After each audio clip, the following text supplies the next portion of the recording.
welcome to the World Advanced Therapies and Regenerative Medicine Conference Interview Zone. My name is Freya Lees, I'm the editor of RegMedNet and I'm your host for today. Now I'm very pleased to be joined by Tim Bertram from inRegen. Tim, thanks for joining me today. You're welcome. So for people who may not be familiar with inRegen, can you tell us a little bit about the company and also how you came to be involved in it? Yes, the company was founded about 15 years ago. It's gone through various transformations, but our focus very early on was cell therapies and the ability to be able to regenerate entire organs, helping people primarily in areas in which there were need for cures or current standards of care were not acceptable. Interesting. And how did you come to be involved in inRegen? Yes, I have 35 years in developing of medicines. The last 15 in biotech associated with this project, actually. So in that time, I've been able to develop 8 medicines. And in those 8 medicines, all directed at helping patients, but primarily in small molecules. Since then, my interests in discovery and development have gone on to involve me where I'm working on another board, a T-cell therapy board, but also wanted to establish a cure or a therapy for something that was really big.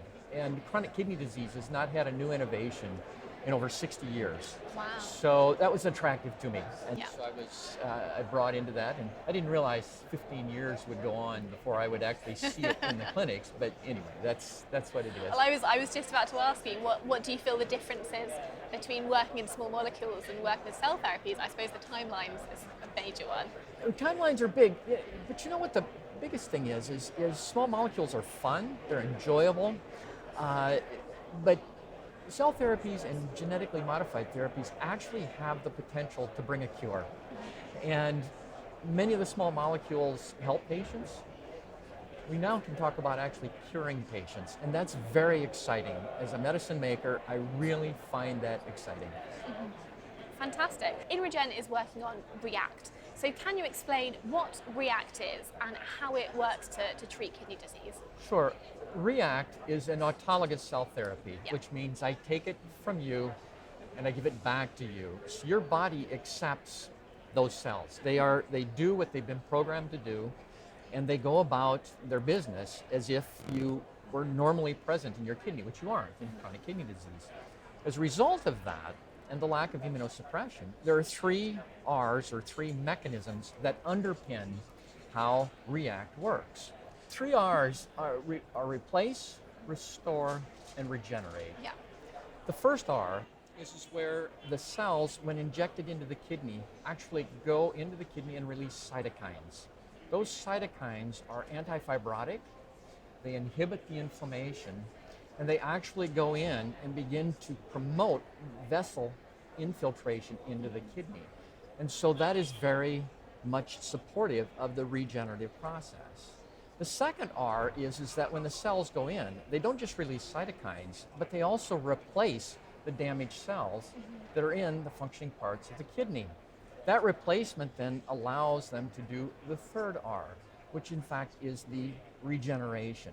In that regeneration, there is the functional aspects of the kidney, the filtering portion, which is the glomerulus, the tubular portion, which is the metabolic part of the kidney that actually controls your acid-base balance and things of that. And then also the endocrine portion. And the endocrine portion is quite important because that actually controls your bone health, your bone marrow, so your anemia. It also has elements for your blood pressure, and it is a very significant aspect of what the kidney does. Because of what our cell therapy does, all of those are regenerated. Therefore, all of those are dealt with in chronic kidney disease. So inRegen is currently conducting phase 2 clinical trials in React. Can you share any results from those so far? Yeah, I want you to think big. Okay. So this is really big. So this is a big problem. Chronic kidney disease is a very significant problem. 1 in 6 people under the age of 65 have this. Half of them don't even know it. Over 65, it's 1 in 4 if you're a man, and it's 1 in 5 if you're a woman.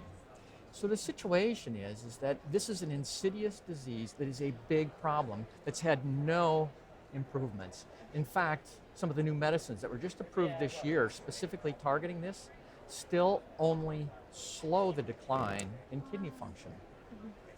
The big solution that we bring with React is that we actually stop the decline. The decline is halted, and the patients actually can avoid dialysis. What's been very exciting is that some of the patients actually see an improvement in their kidney function. Wow. So we've actually gone today from simply slowing a decline to where I see us tomorrow with React being able to stop the decline or actually replacing that function of the kidney and improving the function. So the results, and I'll share those this afternoon, actually will show this data, and it will also show some of the mechanistic aspects that I talked about regarding the endocrine functions and some of the other parts of the kidney that are damaged in chronic kidney disease. Oh, exciting. Well, we look forward to that presentation. So React is it's an autologous therapy, but these can be quite time-consuming and expensive to produce. And you've mentioned there's hundreds of thousands of patients in the US alone that could benefit from this.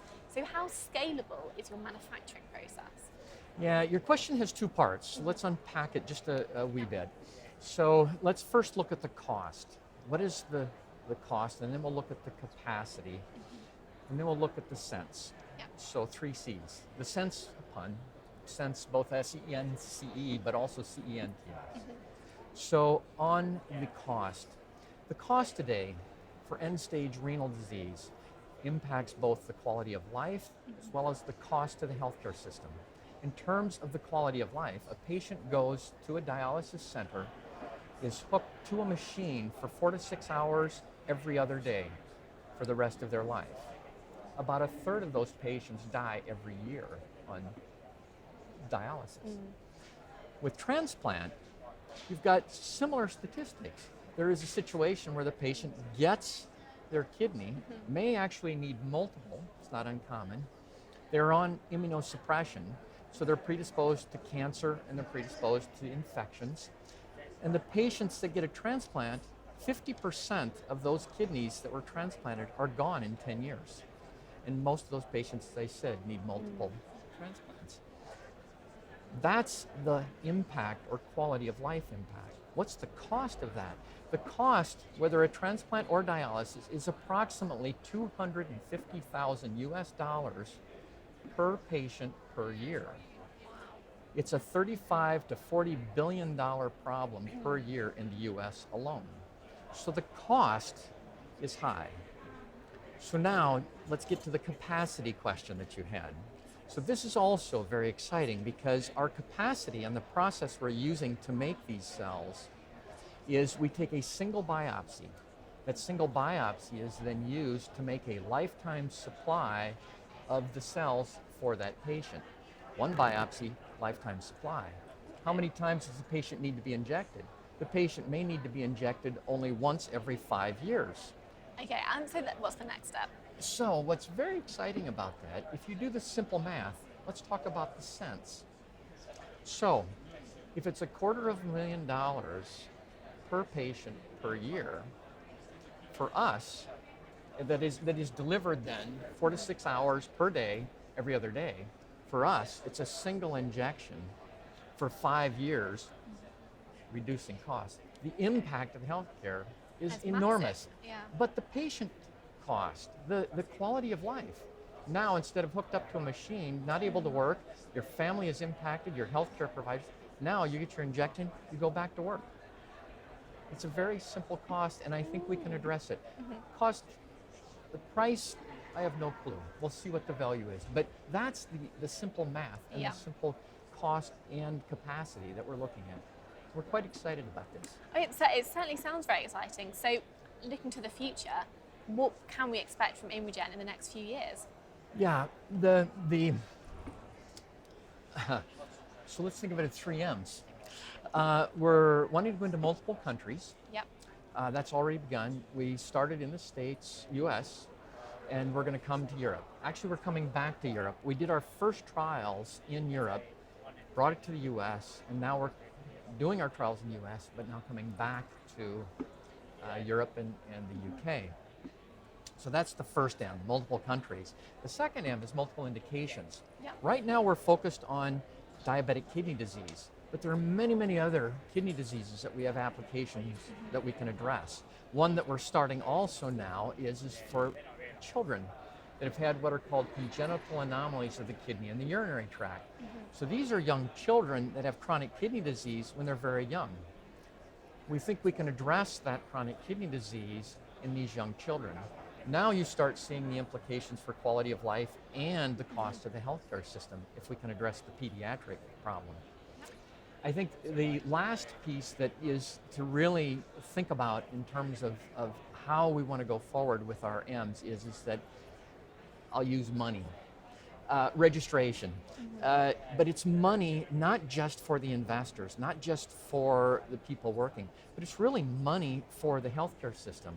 It is money for the patients. They can go back to work and they don't have these huge medical costs either incurred or shared with the government or their insurer or their own where they can't work. So as we go forward, the future, we see it, and that registration process is something that we're very excited about. We think we can do that in the next 5 years. Fantastic. Well, Tim, thank you so much for joining me. In spite of the lady, we'll have to thank her. She was okay. And thank you all for joining us. And we'll see you again for another interview from the World Advanced Therapies meeting very soon.